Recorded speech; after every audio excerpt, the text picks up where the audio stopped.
Springfield is such a beautiful place. Have you seen what's happened to it? It's been overrun. You can't do that to people. They have to be removed. So you would revoke the temporary protected status? Absolutely. I'd revoke it and I'd bring them back to their country.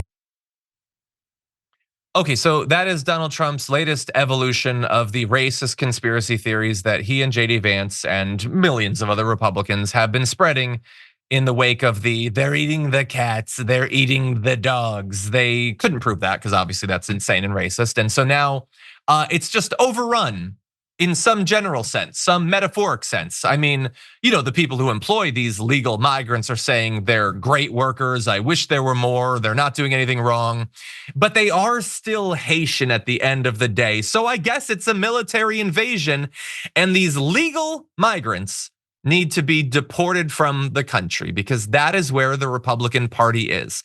They haven't done anything wrong. They went through the legal process that we've had for literally decades in this country, and yet thousands of them need to be deported, even though they were brought in specifically to fill job openings that Americans were not filling or could not fill. Screw them, okay? They need to be sacrificed on the altar of Donald Trump's presidential aspirations.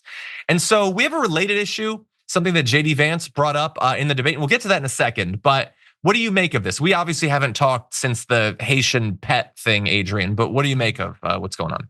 Well, we all know that the whole Haitian pet eating thing, it's very racist and it's historic in terms of this being kind of the tropes that are labeled against immigrants or people who are identified with otherness. But the thing is, I hope that people fully appreciate it in terms of the American citizens involved in this situation, because we saw similar forms of hatred, ethnocentric nonsense go down in Florida.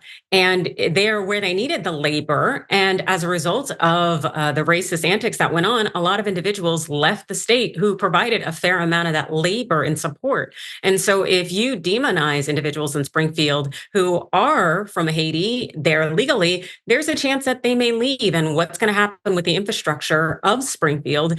Because as we know, those Haitian individuals were brought there for work and have provided significant support to the workplace infrastructure that's going on there in that city. And the fascinating thing about that, so you point out the work that they do is to then deport them because, I don't know, we need to make it seem as if migrants are ruining everything, is obviously self-destructive. It'll literally hurt Springfield. It'll hurt Springfield, and if you do in other areas, it'll hurt other areas too. We have another example of that self-destructive racist urge on the part of the right.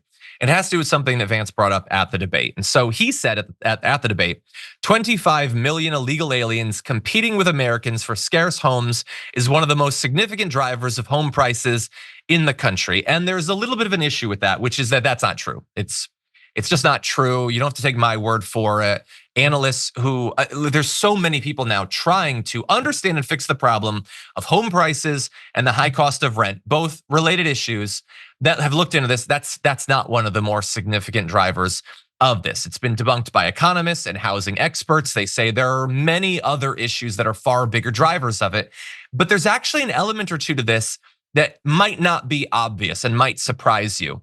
And so foreign-born workers make up roughly a third of the construction workforce, a crucial part of the push to build millions of new homes and fix year-long shortages. That means a strict immigration crackdown that Vance and former President Donald Trump are proposing could send prices even higher. They want you to believe that the mere presence of migrants is driving up the cost of homes and rent. And there's a number of other reasons that that's not the case that we'll get to. But if you deport millions of people, as they say they want to, mechanized, industrial, racist deportation, then you are going to lose a lot of the workers that you need to build the housing to help get us out of this hole. And in hindsight, I guess that should have been obvious. Maybe for some of you it was, but I hadn't thought about it that way. But it makes perfect sense. It makes sense if you actually care about fixing the problem.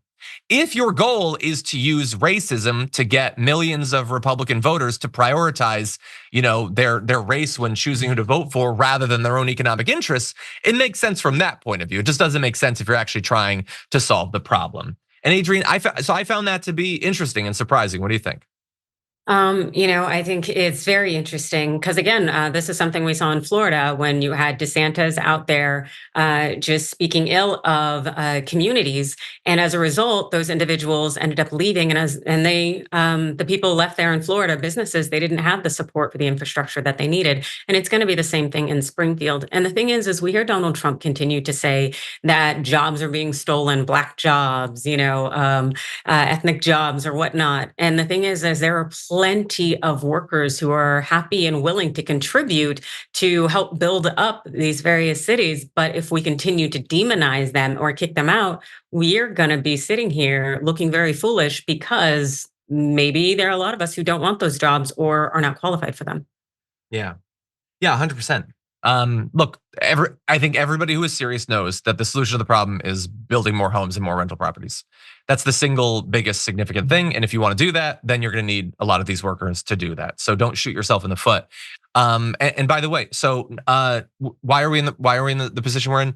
Not nearly enough homes have been built for literally years. That's the big issue. And there are a number of reasons that has happened, but that's the thing that needs to be fixed. At the same time, a lot of corporations are mass buying up homes and rental prices. They have monopolies on rental prices in some areas that drives up rental prices. They take a bunch of houses off the market to then rent them out, or sometimes they just sit on the inventory to artificially inflate the prices of the homes that they do choose to dole out from time to time and sell. Obviously, that needs to be regulated. That can help fix a lot of the problems too. These are not that complicated, and housing experts already understand this. The map of how to fix this is already known. And by the way, there has already been some improvement. On average, apartments are slightly cheaper today than they were a year ago.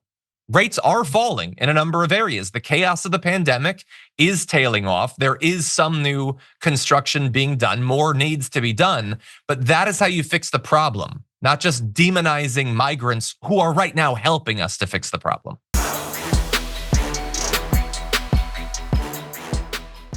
Thanks for watching our video. Did you know that you can support our show by becoming a subscriber? Just click the subscribe button and also ring the bell so that you get notifications when we're live or when we post new content.